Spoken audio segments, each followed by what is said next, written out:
Hey everybody, Marcus Crawford here, or Idaho Sledhead as I'm known on my YouTube channel. Hey, I'm just making a quick video today to kind of get you up to speed on what we're going to do in the future on this channel. Got some things coming up, some drones on order that should be kind of interesting, so I want to go through those. And then also an update to the last video I made where I flew the Hudson Zino and the Mavic 2 in the Snake River. If you picked number 1 as the Zino and number 2 as the Mavic 2, you were correct. And by the way, about 80% of you picked that correctly. A few got it wrong, but mostly got it right, as you should have. It should have been pretty obvious. The Zino, while is remarkable, the quality of that camera is remarkable for the price. It's just not quite what the Mavic is. Although I would say that it's really says something that it's even in the hunt.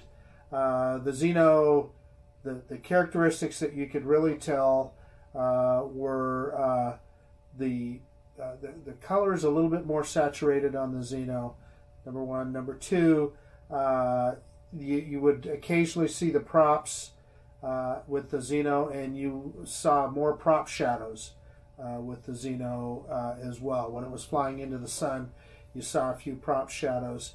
But other than that, I thought it turned out pretty good.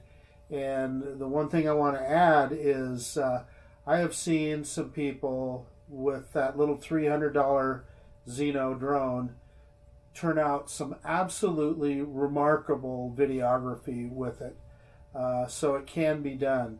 Not, you know, I'm not the professional that many of you are, but it certainly can be done. Okay, so with that out of the way, and oh, I should also add one more thing. The Mavic. Flying those two drones one after the other, boy, when I got the Mavic up in the air, gosh, it's just so much easier to control. The controls are so smooth, and it's so easy to make the drone go where you want it to go and do what you want it to do. It was really interesting. And as I've said before, if you can afford it, definitely DJI is, I think, they're top of the heap, and that Mavic 2 is just an amazing piece of technology if you got the money. But that brings me to the reason for this video, and that's to kind of show some of the things that we've got coming up. So I'm going to need to kind of get my crib notes out here. I've got the pages up on my computer so I could talk about it. So I've got 3 drones on order, and one of the things that I'm trying to show on this channel is that you don't have to spend a lot of money to get a nice, a decent GPS drone, and also to help people who are just starting out to kind of figure out, you know, you don't have to go out and buy that that Phantom 4 Pro or that Mavic 2 Hasselblad right off the bat. You can start off and work your way up. The other thing that I guess that bears mentioning at this point is as I buy new drones, I finance them by selling the old ones. Like I've had a series of DJI products, and I will sell the old one on eBay and get another one, and that helps. That's a way that you can finance your next purchase. And often, you know, you don't take that big of a hit. And I'd have to say, you know, gosh, if it costs me $200 or $300 to have a Mavic for a year, or man, that to me is, boy, for the entertainment I get out of it, is probably cheap. So the first one that I'm looking at, and what my intention to do is to put these screenshots up on the screen with this video, but the SGR CS20W. Which I believe is a drone that's been out for about 6 months or so.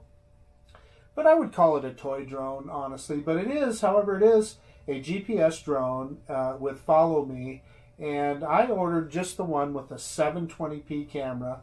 You can get it with a 1080p camera. What I'll tell you on these little toy grade drones, get the cheap camera because you're not going to be able to tell the difference anyway. They're just, the cameras on them are just not that good. This particular model, one of the things that attracted me to it was the price. I paid $72 for this drone, and it's supposedly on its way from China right now. I got it on Banggood, although, you know, the tracking numbers, you never know when you're going to get it, so who knows. But I paid $72. It's on sale right now, I see, for $69.99, so just under 70 bucks. If you're just starting out and want to see what it's like to fly a drone, not a bad way to start. So some of the features of the thing, it does have an adjustable camera. You can tilt the camera from the remote. It says it's got follow me mode. I presume it follows the remote control.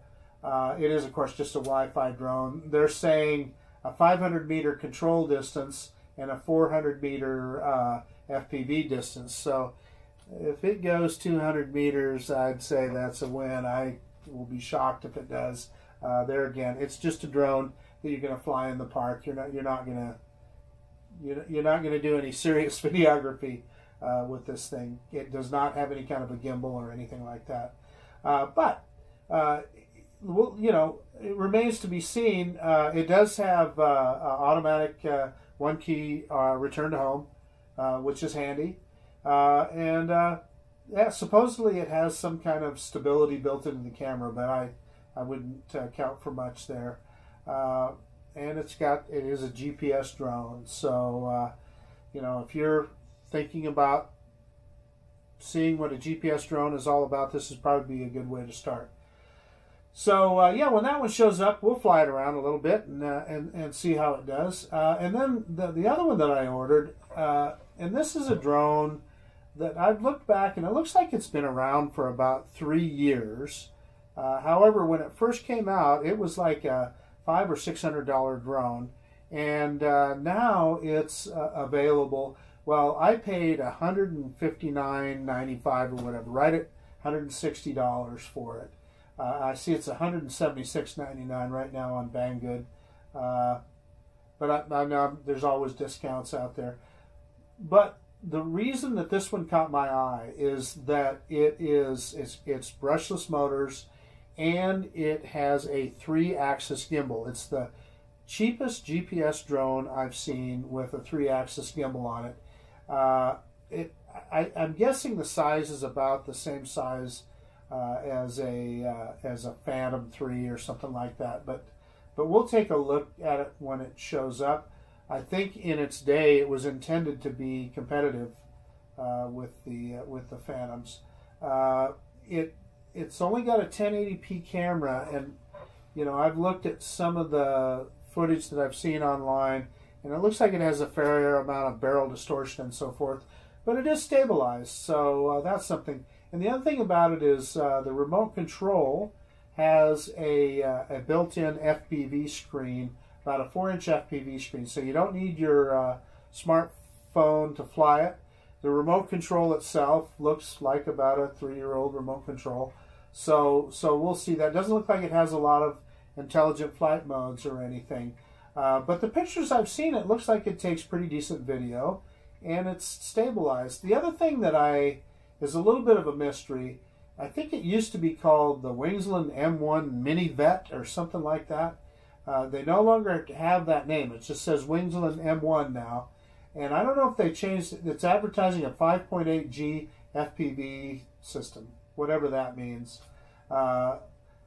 And it's a pre-order, so it looks to me like they're building another run of these things. It's probably the 2nd or 3rd generation of this particular model. So we'll see, you know, how well it does. There again, for $160, a 3-axis gimbal, I suspect you're going to be able to get some pretty good video with this thing. And oh, let's see, let's look at distance here too. It says 600-meter distance. Well, that'd be great if it does, but 500 meters. Oh no, it says RC distance of 800 meters, image transmission of 600 meters. So if it goes 600 meters, man, that'd be cool. Anyway, we'll see. But it's something that you could probably get some pretty good video with, and for 160 bucks, wow, that's pretty cool. It is not a folding drone, so like I said, it looks to me like it's similar in size to a Phantom, but for the money, it would be, if you're not ready to spend a bunch of money on a DJI drone, it'd be a good way to get started and find out. So I'm anxious to see that one, fly it around and see what it does. And there again, you know, these are a couple of drones that I doubt will stay in my fleet. I will probably, after we do a few flights with them and do some tests, I'll probably put them up for sale, throw them up on eBay, and then that money comes back and helps me finance whatever the next thing we get. So then also the one that I'm actually most anxious to see and is getting a lot of press right now, and in fact today I just looked at Dustin Dunhill he did his unboxing the other day, and he posted a flight test today, and that's the Fimi X8 SE. The Xiaomi is who is I think responsible for Fimi. I don't know what that relationship is, but anyway, it is probably the first drone in a while that is a lower price drone that you could probably say could be competitive with a Mavic. In this case, I would say the original Mavic, certainly not the Mavic 2, because it doesn't have all the obstacle avoidance and all the things that the Mavic 2 has. However, it does have a 4K camera, 3-axis gimbal. They're saying a 5-kilometer range, although I have seen a few people testing it, and it doesn't look to me like it goes nearly that far. So, in fact, the range that I've seen, I saw one guy go out 2,000 feet, and he was losing connection. So that doesn't bode very well, but we'll see. And I know Dustin Dunhill is going to do a range test. He always does, so it'll be interesting to see what he comes up with. They're advertising a 33-minute flight time, which is amazing. You know, if you get 25 minutes, something like that would probably be pretty darn good. It does have the one that this is always going to come up against, of course, is the Zino, even though it is more expensive than the Zino. The Zino on their Hudson site retails for $369. This Fimi on their site is $499, so about a $130 difference. This one has a Sony image sensor, which is a good thing. But I think one of the things that sets this guy apart is that it does have an optical flow sensor pointing down, and then it also has a sonic sensor pointing down. And then it also, they say, it uses the photography camera for positioning. So that's pretty interesting. And the tests that I've seen so far is that the control system is much better than the Zino. It seems to, you know, the Zino tends to sink when you go left and rise when you go right.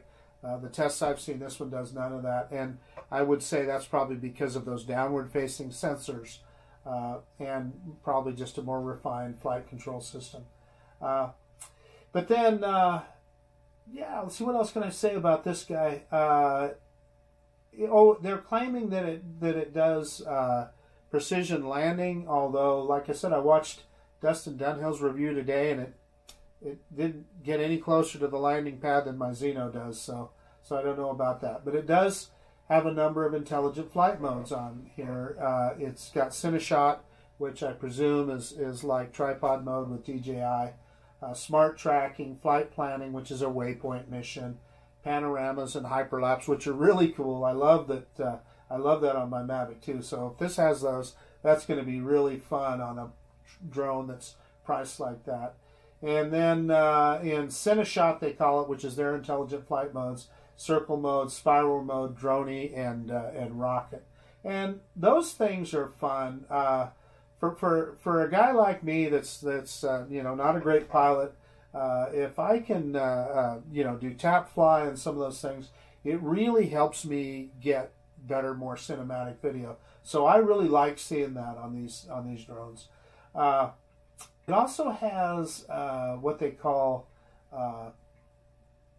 SAR, search and rescue mode, which, near as I can tell, all that is it gives you GPS coordinates on the screen, which you already get, like on the Zino, you already get that, and it also has a 3x digital zoom, which I suppose that could help if you wanted to see something up close. But all that is really cropping the picture. So anyway, it's there, and maybe there's some good use for it. So anyway, as usual, it has, you know, it has the safe return to home. They're saying it has dual IMUs, which is a good thing, and yeah, a lot of things that we've seen so far on way more expensive drones. So I'm really looking forward to getting that one. A lot of people that ordered them early already have them. I ordered mine off of GearBest. I got it for $440, and it hasn't even shipped yet. So so I'm hoping it ships soon. That's the one I'm most excited about. But I guess that's about it. As these things come in, we'll get them going on the channel here, and yeah, it'll be good. One other thing I wanted to show you is I'm using the Osmo Pocket to record this, and what's really handy is I'm able to use the app on my phone, so I've been using that as a monitor, and with the wireless base on the Osmo, and I have to tell you that is just phenomenal, and it really makes this kind of stuff. It really helps doing these kind of things. So enough talking. Again, on that last video in the Snake River, the footage mark number 1 was the Hubsan Zino. The footage mark number 2 was the Mavic 2 Zoom. And with that, this is Marcus Crawford, or Idaho Sledhead, as I'm known on my YouTube channel, out. And if you like this kind of content, please consider subscribing to my channel. And yeah, gosh, thank you for watching, and we'll see you on the next one. Bye now.